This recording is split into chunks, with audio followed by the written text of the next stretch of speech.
For this video, I will be talking about Donkey Kong Country 2 Diddy's Kong Quest, an even better sequel to one of my favorite games for Super Nintendo.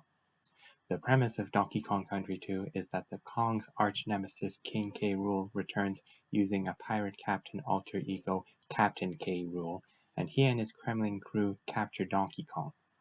Donkey's sidekick Diddy Kong and Dixie Kong, Diddy's girlfriend, then go on a quest on Crocodile Isle to rescue Donkey from the Kremlings. They are assisted along the way by 4 other Kongs. Cranky and Funky return from the first Donkey Kong Country and offer advice and flight service respectively. The 2 newcomers are Cranky's wife Wrinkly Kong, who can save the player's game, and Swanky Kong, who runs a quiz show with extra lives as prizes. I will now talk about the gameplay. The play control is smooth and deep, and the great tag team system from the first Donkey Kong Country returns and is even better in this game. The tag team is already deep with the variation between Diddy and Dixie. Diddy has higher movement speed and higher jumping, while Dixie can use a mid-air spin or helicopter spin to prolong her fall. The helicopter spin is my favorite move in the game, and it adds convenience, depth, and strategy to the platforming aspect, and adds depth to the tag team. The 2 Kongs' respective conveniences already make for a great and versatile tag team, but the tag team is made even better with the new team-up mechanic. If the player has both Kongs, the player can press a button to have the leader Kong carry the follower Kong. The leader can then throw the follower to either damage enemies, grab high items, or reach higher locations. If the thrown follower reaches a higher location, the leader automatically moves to the same location. As a result, the team-up mechanic adds large amounts of depth, strategy, and convenience. The Animal Friend mechanic is another mechanic that returns from the first Donkey Kong Country and is improved. The returning animal friends, Rami the Rhino, OnGuard the Swordfish, and Squawks the Parrot, have more abilities and are more fun to use than before as a result. In addition, the whole cast of animal friends is deeper and more varied than the one in the first Donkey Kong Country, and the sweet ability of the Kongs to turn into the animal friends adds depth to the game. As in the first Donkey Kong Country, the barrel throwing mechanic is fun, freeing a Kong from a DK barrel is reassuring and satisfying, and getting launched from a barrel cannon is satisfying. The gameplay is made even better by the game's art style and graphics. The game's pre-rendered computer-generated graphics continue to look great and create the illusion of 3D characters in 3D environments, adding to the game's sense of immersion. The sprites are detailed, well-drawn, and well-animated, and their art style goes well with the game's comical side, the game's atmosphere of an epic adventure including a fight against pirates, and the game's environments. The environments are highly detailed and greatly varied, and fit well in the game's pirate epic atmosphere. I will now talk about the stages. The stages are greatly varied, well-designed, and challenging, and greatly encourage exploration. Like the first Donkey Kong Country, Donkey Kong Country 2 has bonus rooms, and fun ones at that.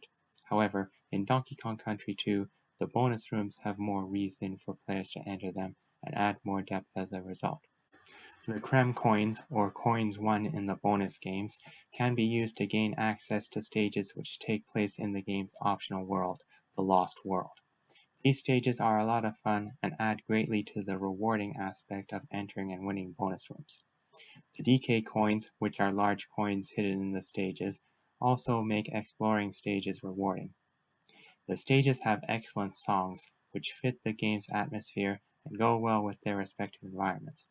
My favorite stage songs are the Pirate Ship Deck songs, the Rigging song, the Mine song, the iconic Bramble song Sticker Bush Symphony, the Theme Park song, and the Castle song. I will now talk about the boss battles. The bosses are greatly varied, have intimidating designs and attacks, and fit well in the game's atmosphere. The battles also have an excellent song, which goes well with the bosses themselves and adds to the battles by adding a sense of intensity and an air of hopelessness. My favorite bosses include a vulture named Crow and a giant wasp named King Zing. Before I get into my final battle talk and my ending talk, I just want to explain something about the game. The game has a battle which ends the main story and a separate battle that leads to the game's true ending. The battle at the end of the main story is against Captain K. Rool and takes place on the Flying Croc, which is Captain K. Rool's flying ship.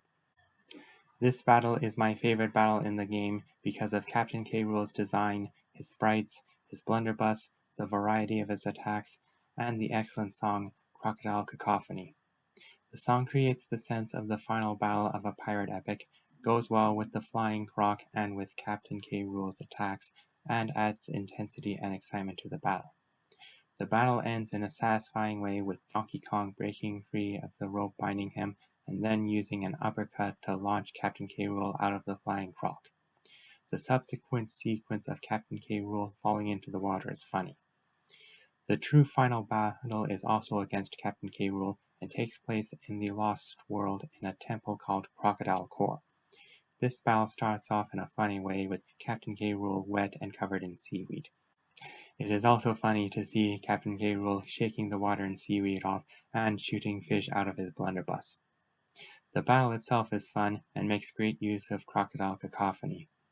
The battle ends in a satisfying way with the explosion of Captain K. Rool's blunderbuss launching Captain K. Rool himself into the core of the Lost World, which leads to a cool looking reaction by the core.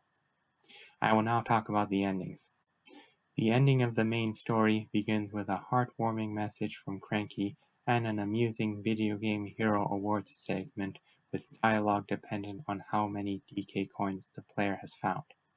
The subsequent sequence, which consists of a cast of characters segment and the credits, is great because the cast is a great retrospective of the journey and the excellent song gives a sense of accomplishment and goes well with the end of a long and difficult pirate epic. The true ending starts off funny with Cranky praising Diddy while Crocodile Isle shakes, then follows up with another Video Game Hero Awards segment. The ending then ends with a beautiful scene of Donkey, Diddy, and Dixie together watching Crocodile Isle explode and sink into the water. Captain K. Rool fleeing the island and laughing loudly is a nice touch too. Overall, Donkey Kong Country 2 remains even better than its already strong predecessor thanks to its improved graphics, play control and gameplay, and deeper stage designs. In addition, its soundtrack remains excellent to this day. That concludes my review of Donkey Kong Country 2 Diddy's Conquest. Take care.